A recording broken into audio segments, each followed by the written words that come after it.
Hey guys, my name's Kyle, and I recently got solar panels installed at my house like 4 or 5 months ago.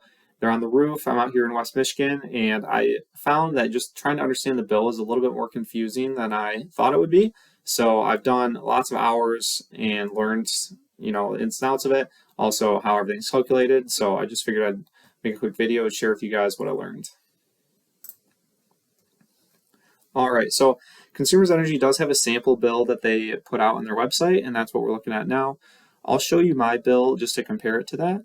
But obviously, you guys have all probably seen your bill. The first section of it is this right here. It'll show you like the amount of usage you've had every month, has the total amount of kilowatt hours you've used for this specific month, and then the cost per day for the month that we're looking at as well. And then as you scroll down, you'll see that it has the rest of the information, which is a lot more detailed. If you look at the bill, you have the account summary highlighted in blue, self-generated outflow section, and then the electric charges section.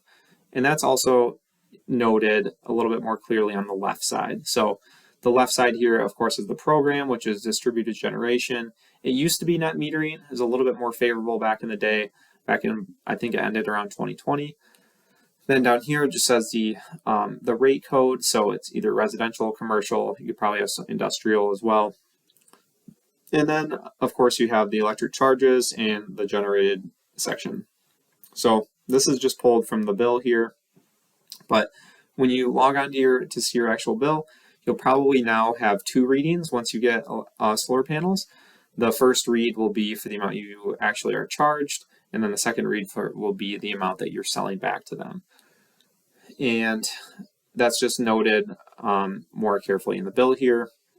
This, of course, right here, this section will be the total generation credit applied, highlighted in blue. And then you have the charges section down here, and then you add the taxes, you get your total. So to dive into the bill a little bit more, I'll show you guys my bill that I recently got, and I'll compare and contrast the actual self-generated section versus the electric charges. So this is my bill, and I have a little bit more detail on mine because this column's A and B here. I compare to what I actually generated from my panels versus what I sold back. So this is in-phase data that I get. That's when you buy the panels, they'll give you access to an app, which is in-phase. And this is just going over the October detail. So for October, I generated total for the month 180 kilowatt hours, but I only sold back 109 of them. I didn't get to choose that. That's just the difference between those two numbers, 180 and 109. That's the amount that I actually used while generating. So consumers won't charge you to use energy while it's being generated, and that's because they don't have to store it on their grid, so that it wouldn't make sense for them to charge you for that, and they don't. But there's no good place to see that on the bill, so that's why I wanted to really show you guys how mine has gone. Okay, so then one other thing that's worth noting on the bill here is there in the summer months you have the on-peak versus off-peak percentage, and in this case we're in the later fall and winter months, so we don't have the on-peak section. But if we look at the example here that they gave, there is an on-peak rate of self-generated outflow, which is between 2 and 7 p.m. You'll have to be charged at a higher rate. And then the off-peak, which is outside of 2 and 7 p.m., you'll be charged a lower rate. And so ideally, if you have solar panels, they all have to face south in Michigan. But if you can get them to face just a touch west, that's between the hours of 2 and 7 p.m., which is when the sun is coming from the west, you'll actually earn credits at a higher rate than you would if they were facing a little bit east, because the sun won't be hitting them between 2 and 7. So that's one little trick you can do to get the most credits actually possible on your bill. And then the same would be true for the electric charges. The biggest expense you'll have is having your AC running. That's the most use of electricity. The lights aren't nearly as much. So if you can really limit your AC use between 2 and 7, that's how you can be charged the least amount as well.